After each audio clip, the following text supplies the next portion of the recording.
Pinataob ni Joaquin ang lahat ng shippers ng Kapku, Kapit at Kapford sa ginawa niyang pagyakap kay Caprice. Sa kunting pa-update ng Pinoy Big Brother kaninang umaga, November 14, 2025, papasok sa bahay ni Kuya si Piolo Pascual or si Papa P at si Joshua Garcia. Kaya nagkaroon ng aktingan yung ibang mga housemates para sa trailer ng Meet, Greet and Buy at ang gumanap ay sina Caprice, Marco, Joaquin at Lee.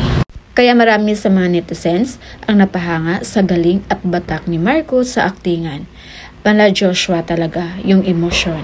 At hindi din naman nagpatalo si Caprice sa galing sa pag-arte. Pero hindi lang yun guys ang napansin ng mga viewers dahil after ng kanilang aktingan napahype si Joaquin at dala ng emosyon, grabe yung higpit ng yakap niya kay Caprice.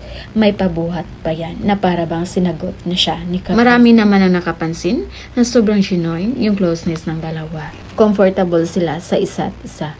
At hindi lang yun guys, alam din naman nilang lahat ng mga housemates na nagandahan si Joaquin kay Caprice. At ang nakakatuwa doon, yung facial expression ni Clifford, Heath at Inigo.